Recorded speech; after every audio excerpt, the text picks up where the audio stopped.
Alrighty. Top of the morning, folks. Literally every podcast starts with top of the morning, then me clearing my throat.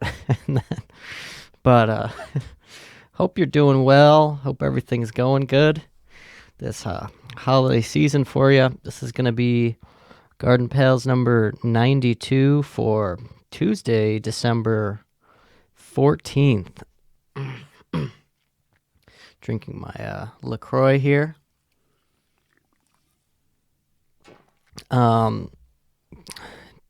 Do LaCroix and PBR go hand in hand on the scale of indie douchebag beverages?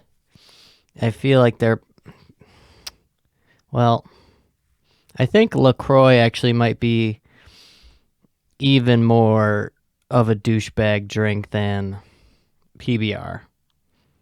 Maybe. Well, because I guess it's like seltzer water, so it's still kind of healthy, but beer is not as healthy as water, so I guess just the fact that it's more healthy for you makes you more of a douche if you drink it. I don't fucking know. But snowy December morning here. Hope you're doing well wherever you are. Maybe you're driving home from your or getting a ride home from your DWI attorney's office. Maybe you're coming home from cheating on your wife. Maybe you're going to do your 2 hours of visitation a week that you get for your children. But either way, I hope you're feeling good, feeling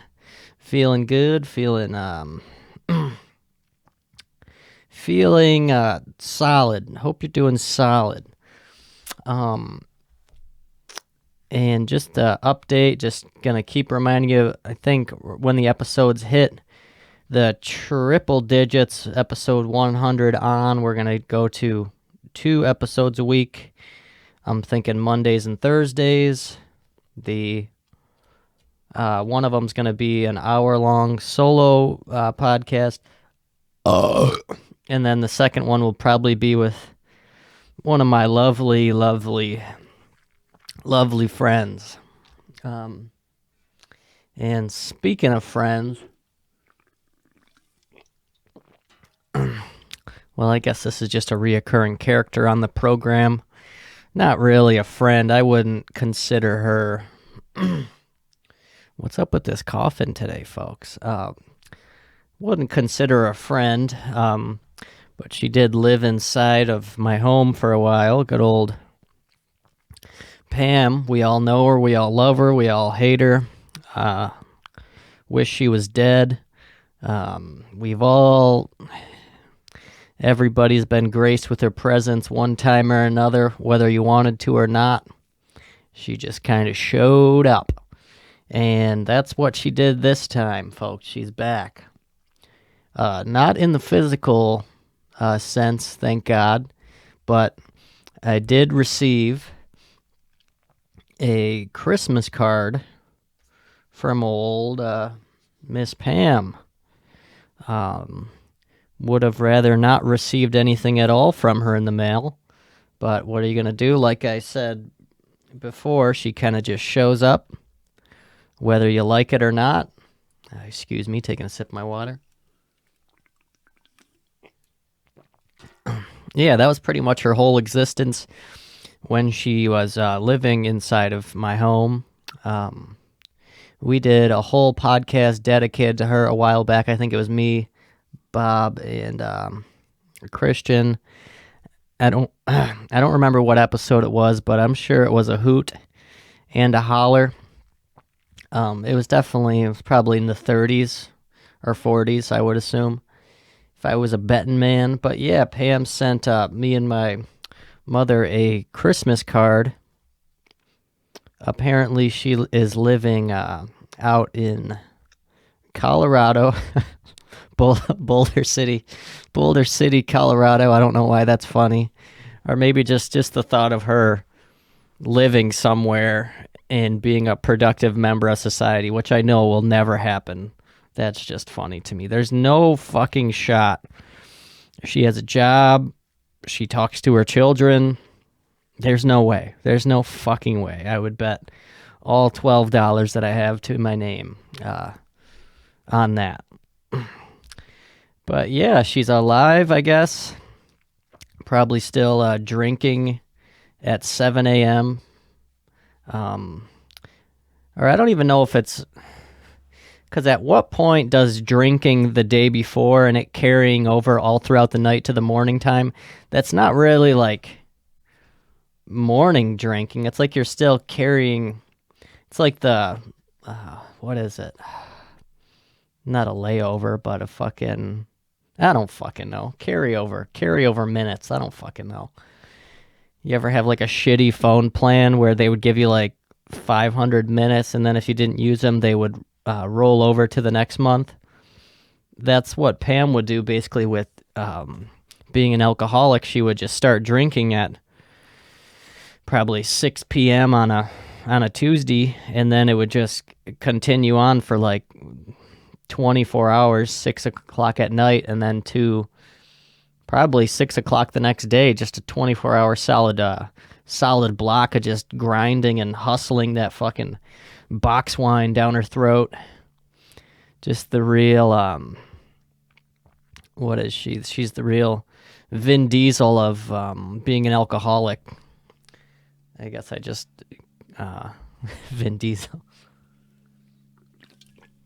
Did you ever watch The Pacifier? Great fucking movie. Vin Diesel is he's a babysitter. Who could have ever thought of that premise? And then the kid is like, what the fuck? Vin Diesel is the babysitter of this family, kind of like the caretaker. And then the kid, there's a teenage son of this family that Vin Diesel bonds with. And he's in like some kind of theater program, but he's also like a Nazi. Like he has a fucking swastika armband on. And Vin Diesel catches him like in a fucking Nazi meeting. I'm pretty sure that happens in the movie. I swear to God. Now, just you ever just think of something? You ever just think of things? But yeah, got off on a tangent there. But yeah, fuck Pam. She sent us probably the laziest Christmas card I've ever seen in my life. It just said to Mary and Kyle, and then it just had the pre-written text that was in the fucking stupid Christmas card that, you know, it's just the text that comes in the card automatically, whatever's fucking written in there by fucking Hallmark or fucking whatever. I thought it would have been, you know, maybe something, you know, in the holiday spirit, like, sorry for, you know, just kind of being drunk at your house for 3 years straight. I kind of apologize for that. It was kind of annoying. Or, yeah, I probably owe you a few boxes of wine, or, you know, maybe here's some cash. Fucking Jesus Christ. And stories about her could just be endless. I ran out of LaCroix. Yeah, she's like the biggest piece of shit legend, fucking urban legend of a myth, basically. Not even a real person. Well, she's definitely not a functioning person, that's for sure. But I guess she is out in Colorado with her ex-husband. Apparently this gentleman's name is Scotty. I think she picked up and split town and just professed her love to her ex-husband, who I guess is a chef out in the city of Boulders in Colorado. Gotta love that. That's just a real beautiful story. Fuck her.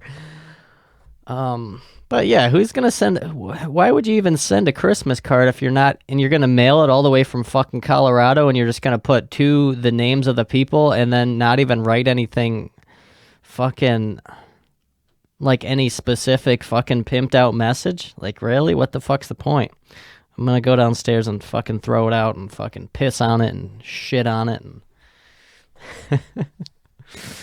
but yeah, so that's where we stand. That's where our relationship is. Just a little Pam update for all you folks out there. I'm sure it really kept you up at night, really wondering where Miss Pam is. I know Christian was worried sick about her for just far too long. But in other news, with the holiday season, the snow falling, the trees turning colors, or have already changed colors, the leaves, not the trees, and the shittier weather and off-season months, you know what that brings to my job specifically. Lots of locals here, folks. Lots of locals getting cheap rates at hotels, and they just want to go in there and have a field day, have a little room to them, a little slice of paradise for a night in the city of Niagara Falls. Yeah, their little slice of paradise inside of my hotel, these people. So they're back, folks, and you know what that means for me. That just means trouble's on the horizon. And I saw this one gentleman who I recognized from last season just in brutal shape. Like, you shouldn't be at a hotel if you're in this rough a shape. Jaws on the floor, whole nine. Just shouldn't be there. I remember him from last year. I don't remember what specifically he did, but probably nothing that good.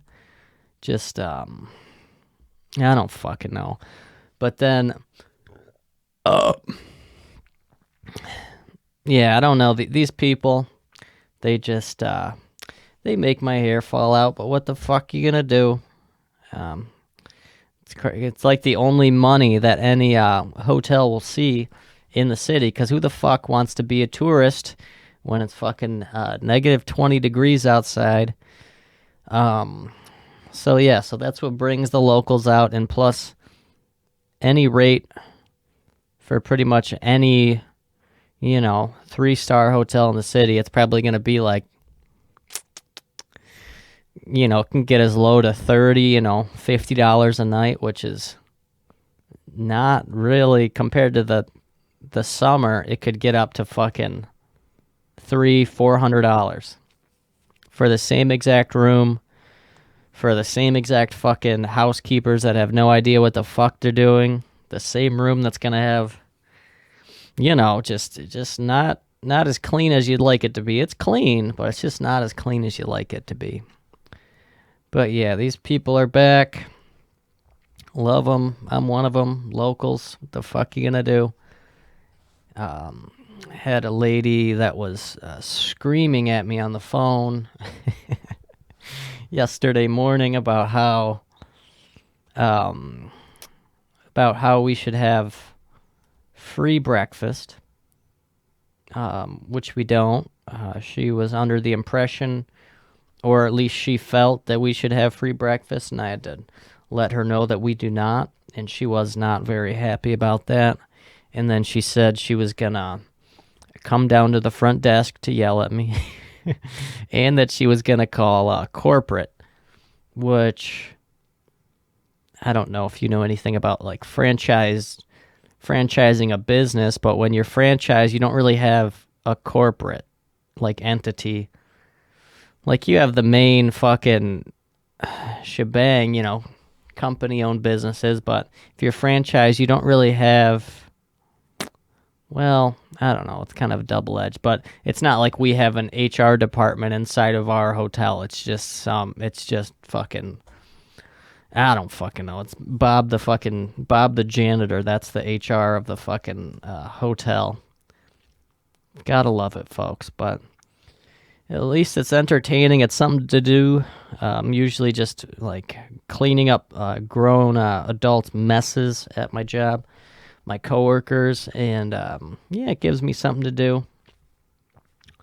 So yeah, so there's that. Locals are back.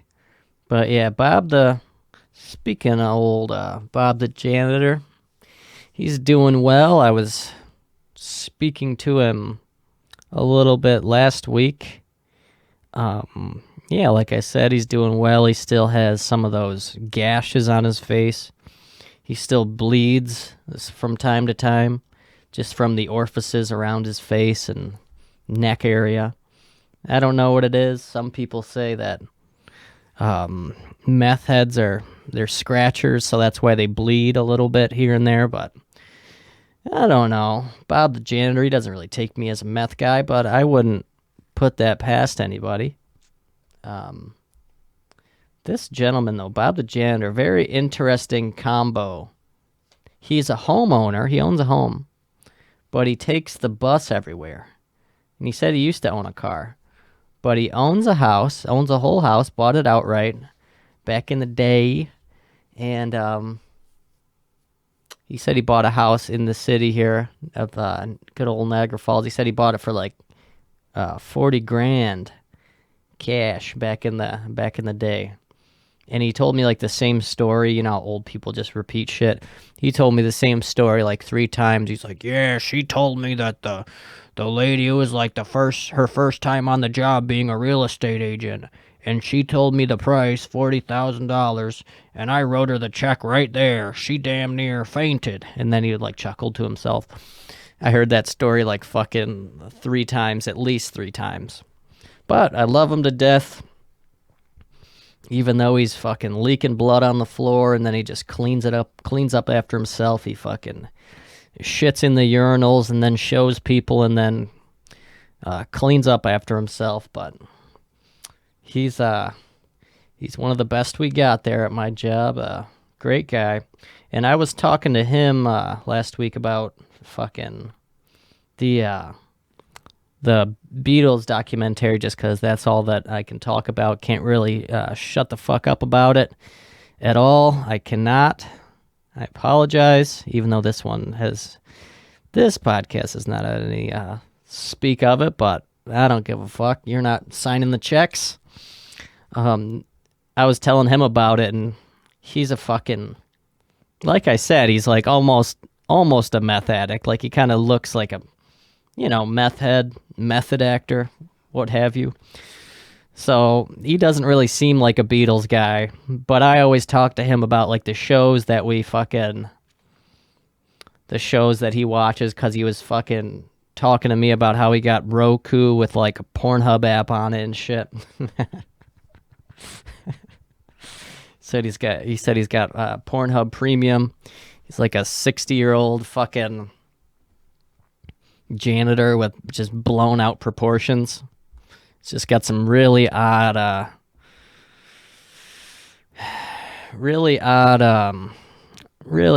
placed appendages on himself.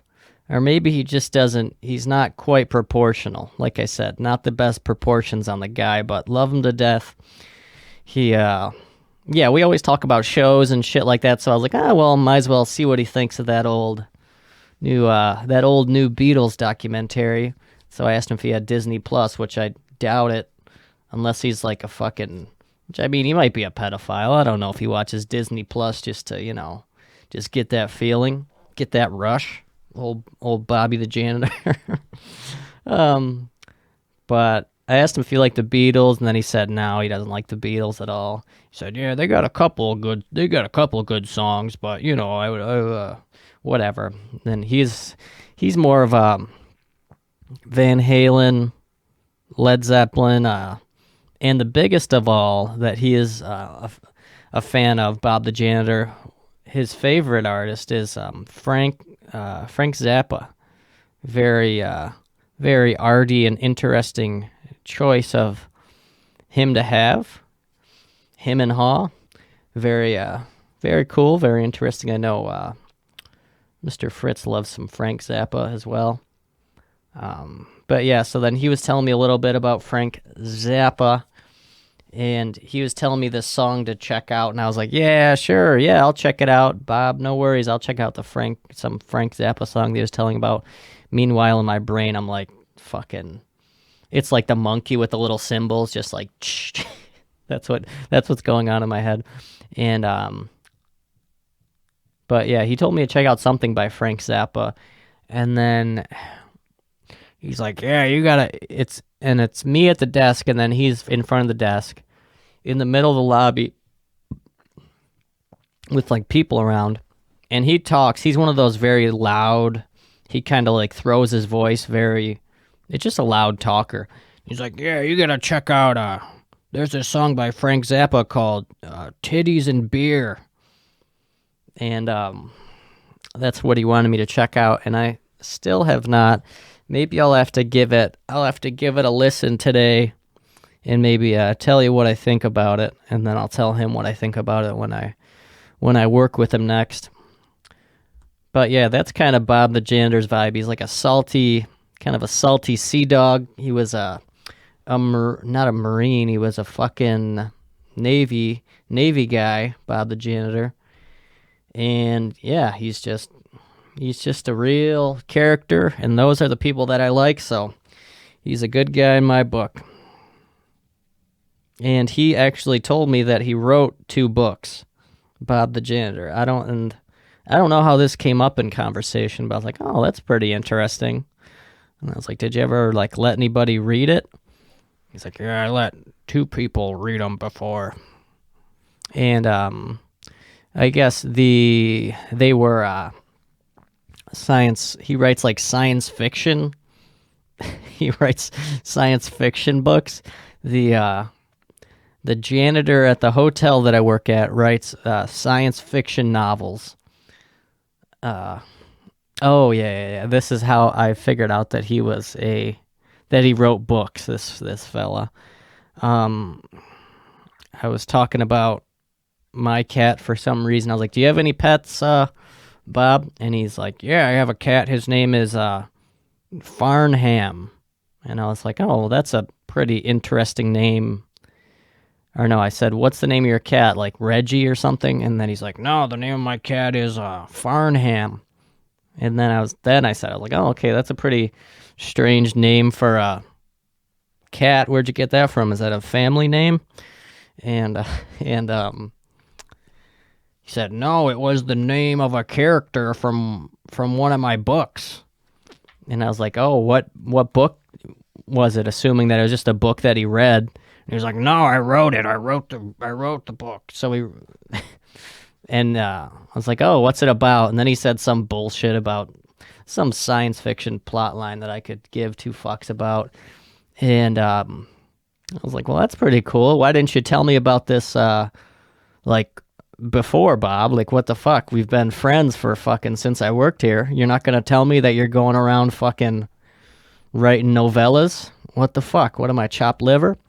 And then he says, what did he say? He's like, "Oh yeah, I talked about science fiction with you before, and I kind of caught that you're not really into it." Which is true. I could give 2 fucks about science fiction, and yeah, I just don't give a fuck. So he hit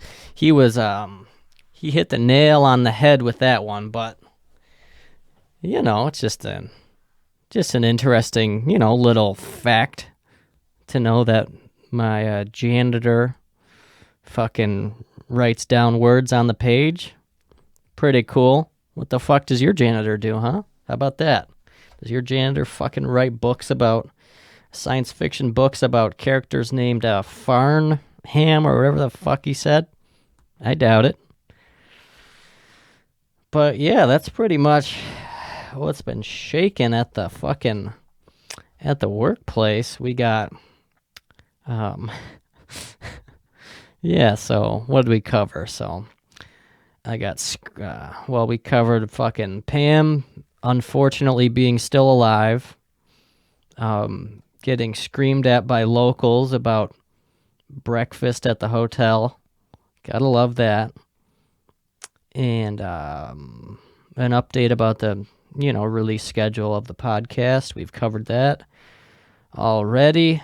And the fucking Bob, the fucking janitor, the fucking goat, probably my favorite person I work with, is a fucking author. My fucking baby's a star. He's gonna be on the silver screen. Um, but yeah, oh yeah, and then just super random at work yesterday. I saw myself in the mirror in this elderly um, Mexican gentleman that came to the hotel. It's like the Michael Jackson song, Staring at the Man in the Mirror. I was looking at him. It was a mirrored image of myself. He came up, he wanted to check in, and he handed me his credit card and his ID in his hands. Let me tell you, I never saw a man's hands shake so fucking much in my life. I don't know. What is it? What's the fucking, what is it, the Michael Fox thing where I think it was alcohol though. It had to be alcohol. He kind of looked like a little booze bag himself. Um, so that's what I related. I don't think Christian definitely said that he's had the shakes. I think, yeah, I've probably had the shakes before. Why not? Definitely have. Fucking in my years of abuse. But yeah, it was crazy. It was some real shaky a real shake fest, this gentleman's hands. Very interesting. And the only person I knew who shook to that degree, I had a neighbor 2 houses down from me. It's still technically a neighbor if they don't live directly next to you, if they live 2 houses away. I don't fucking know. But his name was Mike. A very cool gentleman. He would shake like a motherfucker. And he didn't drive a car because I think he had one too many DWIs. But then he ended up getting that damn cancer, and that shit took him out in a couple years time. But yeah, he was a cool dude. He had a riding lawnmower, even though his lawn was very not that large. He had a dog named Bear. That was a cool dog. And many a times when, like when you're with your friends out on the town, when you're like fucking 10, 11 years old, just rummaging through your neighborhood at night, just doing bad shit, we would fucking walk by his window at night, Mr. Mike on the corner, and he would, more times than not, he would be just ripping some fucking Pornhub on his fucking LCD fucking big screen TV that's hung up on his wall. And that's why he is the fucking goat of my neighborhood. He would just be ripping the fucking hub, which, I mean, he had like this fucking, he had a lazy boy chair and the TV was up on the wall. So it was so plain to see from the street even, just a huge TV. And just no attempt at all to hide it. Just fucking curtains wide open. And yeah, so that's just peak form. That's just what a gentleman does. And now there's a whole ass happy family that lives in his house. And little did they know fucking old man Mike was in there with fucking cancered up, fucking ripping Pornhub at fucking 8 p.m. with the curtains open like a fucking man. But all right, I guess that's that Mike rant is over. That, yeah, he was cool.